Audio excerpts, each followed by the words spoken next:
मेरा नाम रूपाली है। मैं एक आईटी कंपनी में जॉब करती हूँ। मेरी उम्र 25 साल की है। हमारी ही कंपनी में काम करने वाला अमर मुझे पसंद करने लगा था। हम दोनों साथ में ही काम करते थे और काफ़ी वक्त एक दूसरे के साथ बिताए थे। मुझे अमर पसंद आने लगा था। वह बहुत हंसमुख था और हमेशा मजाक किया करता था।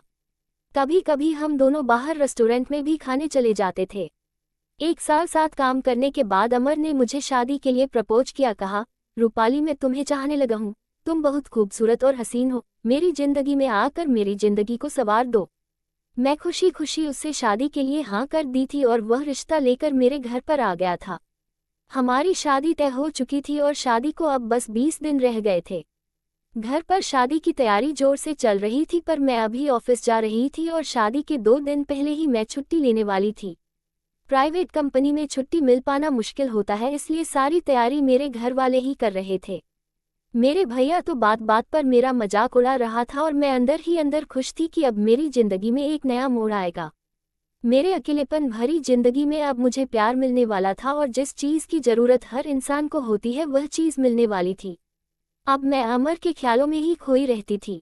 रोज रात को कॉल करके अमर मेरे साथ लंबी रोमांटिक बातें करता था, सुहागरात की बातें करता था और मैं उन ख्यालों में डूब जाती थी। मेरे कलीग भी हम दोनों को लेकर मजाक किया करते थे। सब कुछ सही चल रहा था, लेकिन मेरी जिंदगी में एक नया तूफान आने के लिए इंतजार कर रहा था, जिससे मैं बिल्कुल अनजान थी। एक तरफ जहां मैं अमर और मेरी जिंदगी के नए सपने देखने लगी थी, दूसरी तरफ मेरी जिंदगी में धीमे धीमे भूचाल आने को तैयार था और मुझे पता नहीं था कि वह मुझे इस तरीके से मसल कर रख देगा। एक दिन अमर ऑफिस नहीं आया था। अमर की तबीयत खराब थी, इसी वजह से मुझे ऑफिस में ज़्यादा काम करना पड़ रहा था। काम खत्म होते होते रात के 10 बजे बज चुके थे और ऑफिस में नहीं रह सकती थी। मैंने तुरंत अपना पर्स लिया और बाहर निकल गई। फिर मैं सड़क पर ऑटो का इंतजार करने लगी थी, लेकिन तभी मौसम खराब होने लगा और बारिश शुरू हो गई। खड़े होने के लिए कोई जगह नहीं थी, इसलिए मैं बारिश में भीगने लगी थी। इतनी रात हो जाने के कारण मुझे ऑटो नहीं मिल पा रही थी और मैं खड़ी खड़ी परेशान होने लगी थी। मैं बुरी तरीके से भीग चुकी थी। तभी मेरे सामने एक बड़ी सी कार आकर खड़ी हो गई। कार की खिड़की से एक नौजवान ने कहा, गाड़ी के अंदर आ जाओ। मैंने उसे देखा तो मैंने उसे पहचान लिया। यह मेरे ऑफिस का नहीं था, बल्कि मेरे सामने वाले ऑफिस में काम करता है। कई बार लिफ्ट में आते जाते मैंने उसे देखा है। जब भी लिफ्ट में मैं उसके साथ अकेली होती हूँ तो वो मेरी तरफ चोरी छुपे देखता रहता है। एक बार मैं ऑफिस के बाद ऑटो का इंतजार कर रही थी कि तभी यह नौजवान मेरे पास आ गया और मुझे लिफ्ट ऑफर की थी, पर तभी उधर से अमर अपनी बाइक लेकर आ गया था और मैं उसके साथ चली गई थी। वह लड़का अपनी कार से मुझे और अमर को काफ़ी देर तक फॉलो किया था और आज अमर भी नहीं है और ये लड़का मुझे लिफ्ट ऑफर कर रहा है। मैंने बस उसे देखा है, कभी बात तक नहीं की हूँ। अजनबी से लिफ्ट लेना सही नहीं रहेगा, ये सोचकर मैंने उसे ना कर दिया। कहा, थैंक यू, मैं ऑटो का इंतजार कर रही हूँ। इतने में वह नौजवान भागता हुआ बाहर निकल आया। कहने लगा, रात के 11 बजे बज चुके हैं। इतनी रात को तुम्हें ऑटो नहीं मिलेगा क्योंकि मौसम इतना खराब है। तुम मेरे साथ चलो। मेरे जवाब का इंतजार करने लगा। थोड़ा सोच समझकर मुझे लगा कि इसकी मदद लेनी चाहिए और उसके साथ मैं उसकी गाड़ी में बैठ गई।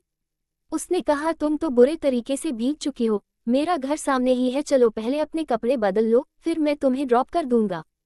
मैं ठंड से कांपने लगी थी। वो मुझे अपने घर लेकर चला आया और तुरंत ही मुझे एक टॉवल पकड़ा दिया। उसके बाद वह अपने कमरे में लेकर आ गया और अपना एक शर्ट पैंट मुझे दिया। कहा, इसे पहन लो। वह कमरे से बाहर चला गया था। मैं अपने जिस्म को पोंछ रही थी, तभी मुझे सामने पड़ा हेयर ड्रायर नजर आया। मैंने सोचा पहले अपना बाल सुखा लेती हूँ, क्योंकि मेरा सिर गिला रहे तो मुझे बहुत ही परेशानी होती है। बाल सुखाते सुखाते थोड़ा टाइम लग गया। फिर मैं अपने गीले कपड़े उतार कर अपने शरीर को पोंछने लगी कि तभी वह लड़का कमरे के अंदर आ गया। उस वक्त मैंने कुछ भी नहीं पहना हुआ था। उसने मुझे उस हाल में देख लिया। एक पल तो वह मुझे देखता ही रह गया, लेकिन अगले ही पल सॉरी करके दरवाजा बंद कर दिया। मेरी हालत तो बहुत खराब हो चुकी थी। एक नौजवान लड़का ने मुझे इस हाल में देख लिया। मैंने तुरंत शर्ट पहन लिया, लेकिन उसके पैंट मुझे नहीं आ रहा था, तो मैंने टॉवल लपेट लिया। उसके बाद जब मैं बाहर निकली तो उसने कहा, आई एम सॉरी, मैं तो दरवाजा नॉक करके आया था, तुमने जवाब क्यों नहीं दिया। मुझे ध्यान आया कि उसने दरवाजा नॉक किया था। मैं इतनी डिस्टर्ब थी कि कुछ कह नहीं पाई। जो भी हुआ था मेरी ही गलती थी, मेरा ही ध्यान कहीं और था। मैंने कहा, तुम्हारी पैंट मुझे नहीं आ रहा। उसने कहा, तुम्हारे कपड़े वॉशिंग मशीन में डाल देते हैं। इसमें पूरी तरीके से कपड़ा सूख जाता है। आधा घंटा लगेगा, उसके बाद अपने कपड़े पहनकर तुम आराम से घर जा सकती हो। उसने मेरे कपड़े सूखने को डाल दिए, फिर कहा चलो कुछ खाना बनाता हूँ, खा लेना। हम दोनों किचन में चले गए और वह ऑमलेट और चाय बनाने लगा था। खाना तैयार करके हम दोनों खाने लगे थे। वह लड़का मेरी तरफ देखे जा रहा था। तभी मुझे ख्याल आया कि मैंने अपनी शर्ट की ऊपर वाली बटन खुली ही छोड़ दी है और वह मेरे जिस्म